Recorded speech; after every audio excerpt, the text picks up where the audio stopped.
प्रकरण 2। माँ का देहांत और अलौकिक तावीज। मेरी माँ की सबसे बड़ी इच्छा मेरे बड़े भाई के विवाह की थी। आहा, जब मैं अनंत की पत्नी का मुंह देखूंगी तब मुझे इस धरती पर ही स्वर्ग मिल जाएगा। इन शब्दों में माँ को पराए अपने वंश को आगे चलाने की प्रबल भारतीय भावना व्यक्त करते मैं पराए सुनता था। अनंत की सगाई के समय मैं लगभग 11 वर्ष का था। माँ कोलकाता में अत्यंत उल्लास से विवाह की तैयारियों में जुटी हुई थी। केवल पिताजी और मैं ही उत्तरी भारत में स्थित बरेली के अपने घर में रह गए थे, जहाँ लाहौर में 2 वर्ष रहने के बाद पिताजी का स्थानांतरण हो गया था। इसके पूर्व मैं अपनी 2 बड़ी बहनों रमा और उषा के विवाहों का ठाट बाट देख चुका था, किंतु घर में सबसे बड़ा पुत्र होने के नाते अनंत के विवाह की तैयारियां तो और भी बड़े स्तर पर हो रही थी। माँ प्रतिदिन दूर दूर से कोलकाता पहुँचते सगे संबंधियों की आवभगत करने में व्यस्त थी। माँ ने 50 हेम्सहर्स्ट स्ट्रीट में लिए गए एक नए विशाल घर में उन सबके आराम पूर्वक ठहरने की व्यवस्था की थी। सारी तैयारियां पूरी हो चुकी थी। विवाह भोज के लिए नानाविध व्यंजन, बारात के साथ अनंत को ले जाने के लिए पालकी, रंग बिरंगे बत्तियों की कतारें, गत्त के विशालकाय हाथी और ऊंट, अंग्रेजी, स्कॉटिश और हिंदुस्तानी बैंड बाजे, पेशेवर गायक तथा नर्तक, विवाह विधि संपन्न करने के लिए पंडित पुरोहित, सब कुछ तैयार था। मंगलोत्सव के उत्साह से भरे हुए पिताजी और मैं समय पर विवाह के लिए पहुंचने का विचार कर रहे थे, परंतु उस शुभ दिन में परंतु उस शुभ दिन से थोड़ी ही पहले मैंने एक अमंगल सूचक दृश्य ध्यान में देखा। यह बरेली में अर्धरात्रि का समय था। मैं पिताजी के साथ अपने बंगले के बरामदे में सोया हुआ था। पलंग पर लगी मच्छरदानी की एक विचित्र फड़फड़ाहट सी की आवाज से मेरी नींद खुल गई। पतली मच्छरदानी के पर्दे खुल गए और मुझे अपनी प्रिय माँ दिखाई पड़ी। अपने पिताजी को जगाओ। माँ की आवाज़ केवल एक फुसफुसाहट की तरह लगी। आज ही भोर को 4 बजे यहाँ से चलने वाली पहली गाड़ी पकड़ो। यदि मुझे देखना चाहते हो तो जल्दी करो। इसके बाद वह छाया मूर्ति अदृश्य हो गई। पिताजी, पिताजी, माँ प्राण त्याग रही है। मेरे आत्र स्वर में व्याप्त व्याकुलता ने उन्हें तत्क्षण जगा दिया। सुबकते हुए मैंने उन्हें सारी घटना सुना दी। अपने स्वभाव के अनुसार इस स्थिति को अस्वीकार करते हुए उन्होंने मुझसे कहा, चिंता की कोई बात नहीं, यह तुम्हारे मन का भ्रम मात्र है। तुम्हारी माँ बिल्कुल ठीक है। यदि कोई दुखद समाचार मिल ही गया तो हम लोग कल चल पड़ेंगे। यदि आप अभी तुरंत नहीं चले तो आप अपने आप को कभी क्षमा नहीं कर पाएंगे। तीव्र व्यथा के कारण मेरे मुंह से ये शब्द भी निकल पड़े और न ही मैं आपको कभी क्षमा करूंगा। विषादपूर्ण प्रातःकाल स्पष्ट संदेश लेकर आया। माँ गंभीर रूप से अस्वस्थ। विवाह स्थगित। तुरंत आइए। पिताजी और मैं हतबुद्धि होकर निकल पड़े। रास्ते में जहाँ गाड़ी बदलनी पड़ती थी वहाँ मेरे एक चाचा हम लोगों से मिले। आकार में बड़ी बड़ी होती जा रही रेलगाड़ी वज्रगर्दन के साथ हमारी ओर आ रही थी। आंतरिक शुभता के कारण अपने आप को गाड़ी के आगे झोंक देने का निश्चय मेरे मन में अचानक उठा। मुझे लगा कि माँ की छत्रछाया से वंचित हो जाने के बाद अब अचानक पूर्णतः उजड़ गए इस संसार को सहने की क्षमता मुझ में नहीं है। मैं माँ के इस संसार में सबसे प्रिय मित्र के रूप में प्यार करता था।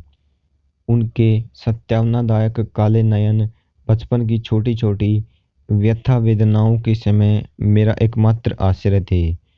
क्या माँ अभी तक जीवित है? चाचा से एक अंतिम प्रश्न करने के लिए मैं रुका। चाचा को मेरे चेहरे पर छाई अधीरता को भांप लेने में तनिक भी देरी नहीं लगी। निसंशय वे जीवित हैं, पर मुझे उन पर थोड़ा भी विश्वास नहीं हुआ। हम कोलकाता के घर पहुंचे तो हमें मृत्यु के अचेतन करने वाले रहस्य का सामना करना पड़ा। मैं मृत प्राय सा होकर गिर पड़ा। किसी प्रकार की सत्यावना को मेरे हृदय का स्पर्श भी कर पाने के लिए कई वर्ष लग गए। मेरी आर्त पुकारों ने साक्षात स्वर्ग के द्वारों को हिला दिया। आखिर जगत जननी को आना ही पड़ा। उनके स्नेह संदिग्ध शब्दों ने मेरे रिश्ते गांवों को भर दिया। वह मैं ही थी जिसने जन्म जन्मांतर में अनेक माताओं की स्नेह वत्सलता के माध्यम से तुम्हारी देखभाल की। खोए हुए जिन दो सुंदर काले नयनों को तुम ढूंढ रहे हो, उन्हें मेरी आंखों में देखो। परम प्रिय माँ के श्राद्ध कर्म के बाद शीघ्र ही पिताजी और मैं बरेली लौट आए।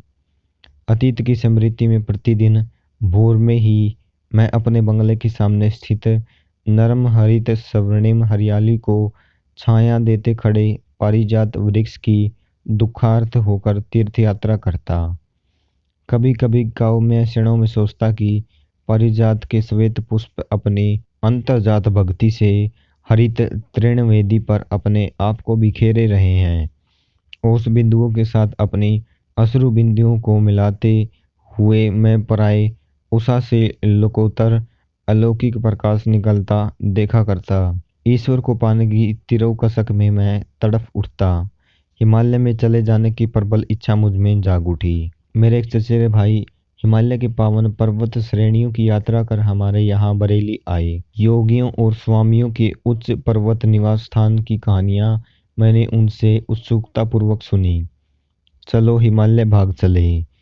यह प्रस्ताव एक दिन मैंने बरेली में अपने मकान मालिक के पुत्र द्वारका प्रसाद के समक्ष रखा, परंतु वह ऐसे विचारों से सहमत नहीं था। उसने मेरे इस विचार से मेरे बड़े भाई को अवगत करा दिया, जो उसी समय पिताजी से मिलने वहां आए थे। एक छोटे बच्चे की अव्यवहारिक योजना को हंसकर टाल देने के बदले अनंत ने मेरा उपहास करने का निश्चय किया। तुम्हारे गेरुआ कपड़े कहाँ हैं? उनके बिना तो तुम स्वामी नहीं बन सकते। परंतु उनके इन शब्दों से मैं अबोधगम्य रूप से पुलकित हो उठा। उन शब्दों ने एक स्पष्ट चित्र मेरी दृष्टि के सामने खड़ा कर दिया कि मैं सन्यासी बनकर भारत भ्रमण कर रहा हूँ। शायद उन शब्दों ने किसी पूर्व जन्म की स्मृतियों को जगा दिया था। चाहे जो बात हो, पर मुझे यह तो पता चल गया कि प्राचीन संन्यास परंपरा का गेरुआ वस्त्र मैं अत्यंत स्वाभाविक सहजता के साथ धारण कर सकूंगा। एक दिन द्वारका के साथ बातचीत करते हुए मैंने अनुभव किया कि हिमस्खलन के समान प्रचंड वेग से ईश्वर प्रेम की धारा मुझ में उतर रही है। इसके फलस्वरूप शब्दों का जो धारा प्रवाह मुझ में बहने लगा, उसकी ओर द्वारका का तो विशेष ध्यान नहीं था, पर मैं पूरे मन में अपने आप को सुन रहा था। उसी दिन दोपहर को मैं हिमालय की तलहटी में स्थित पहाड़ियों में बसे नैनीताल की ओर भाग गया। अनंत ने भी दृढ़ संकल्प के साथ मेरा पीछा किया और विवश होकर मुझे दुखी अंतकरण के साथ बरेली वापस आना पड़ा। मुझे केवल एक ही तीर्थ यात्रा करने की अनुमति थी और वह थी प्रतिदिन प्रातः की पारिजात वृक्ष की तीर्थ यात्रा। मेरा हृदय अपनी खोई हुई दोनों माताओं के लिए मूक रुदन करता रहा। एक मानवी माता, दूसरी जगन माता। माँ के स्वर्गवास से परिवार में जो रिक्तता उत्पन्न हो गई थी, वह कभी भी भरी नहीं जा सकती थी। अपने जीवन के लगभग 40 शेष वर्षों में पिताजी ने दूसरा विवाह नहीं किया। अपने बालवृंद के माता पिता की कठिन भूमिका उन्होंने स्वयं ही स्वीकार ली और इसके निर्वाह में वे मेरे साथ अधिक कोमल हृदय, अधिक मिलनसार बन गए। शांति और सूझबूझ के साथ ही वे विभिन्न पारिवारिक समस्याओं को हल करते।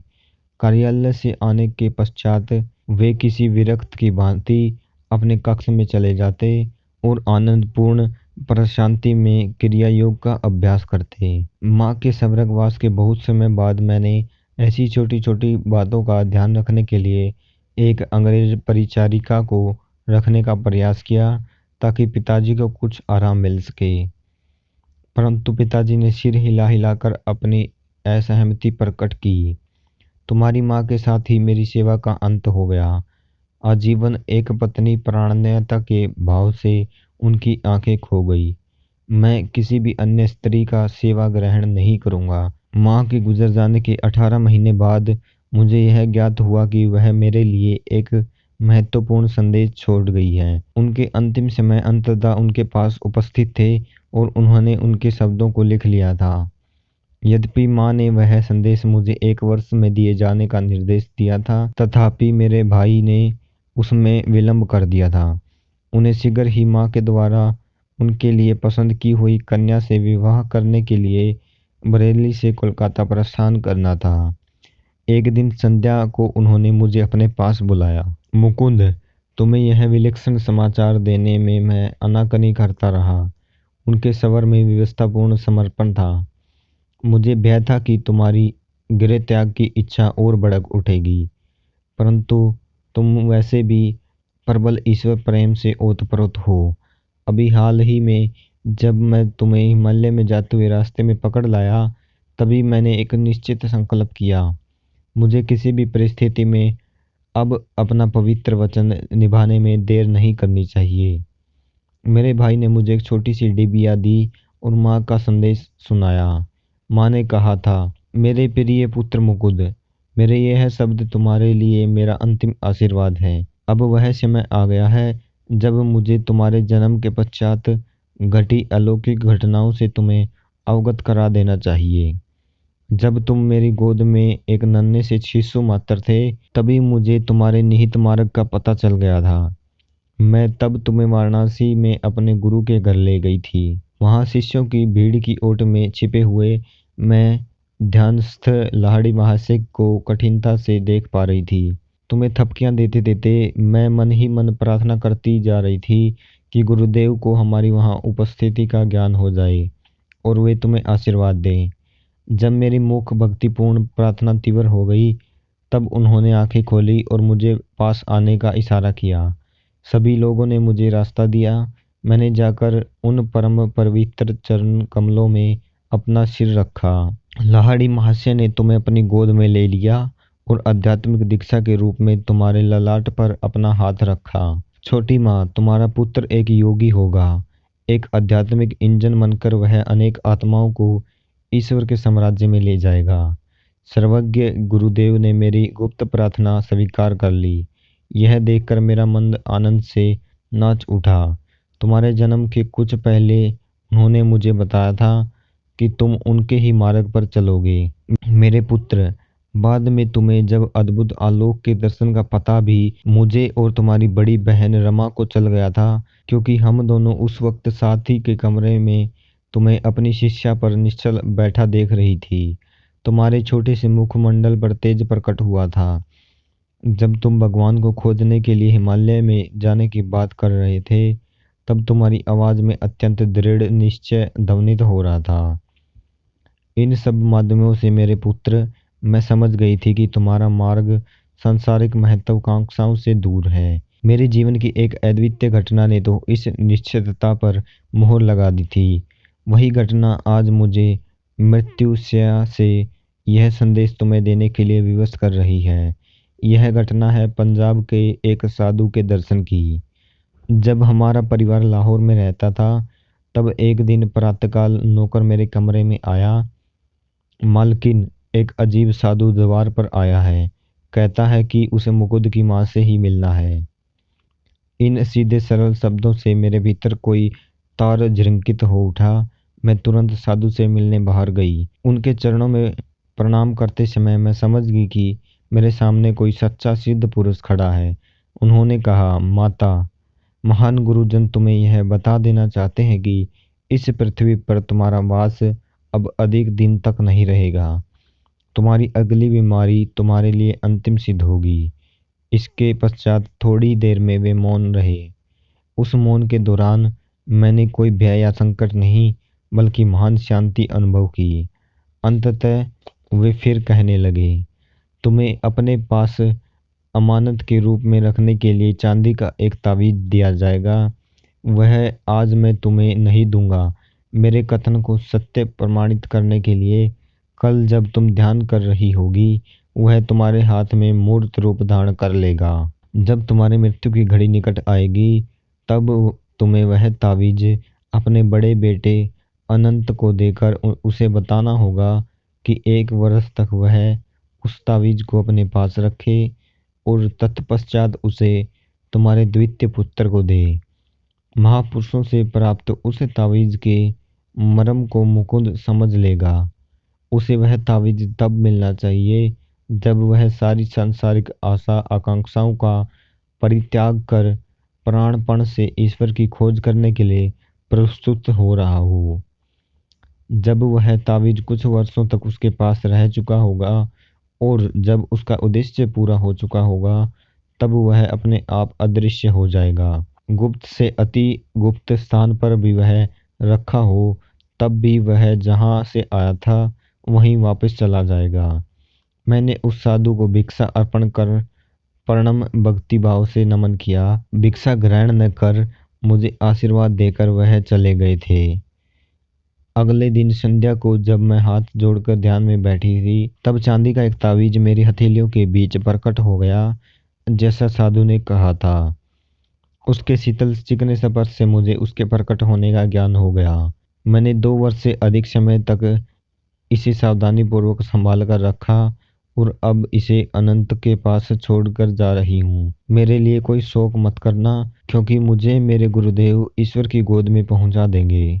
अच्छा मेरे बच्चे, अब मैं चलती हूँ। जगन माता तेरी रक्षा करेगी। तावीज मेरे हाथ में आते ही ज्ञान का उज्ज्वल प्रकाश मुझ पर छा गया। अनेक सुप्त स्मृतियां जाग उठी। तावीज गोल, दिखने में कुछ विचित्र सा और प्राचीन लगता था। उस पर संस्कृत के अक्षर खुदे हुए थे। मैं समझ गया कि इस जन्म के जीवन पथ पर भी अदृश्य रूप से मेरा मार्गदर्शन करने वाले मेरे पूर्वजों के गुरुओं ने इसे भेजा था। इसका एक और अधिक गहन अभिप्राय था, परंतु तावीज के भीतरी रहस्य का भेद खोल देना उचित नहीं होगा। मेरे जीवन की अत्यंत दुखद घटनाओं के बीच वह तावीज अंततः किस प्रकार अदृश्य हो गया और उसका अदृश्य किस प्रकार मेरे लिए गुरु लाभ का सूचक सिद्ध हुआ, इसका वर्णन इस प्रकरण में करने की आवश्यकता नहीं। किंतु हिमालय में जाने की अपनी चेष्टाओं में बार बार असफल किया गया यह बालक तावीज के पंखों पर सवार होकर प्रतिदिन दूर दूर तक यात्रा कर लेता था।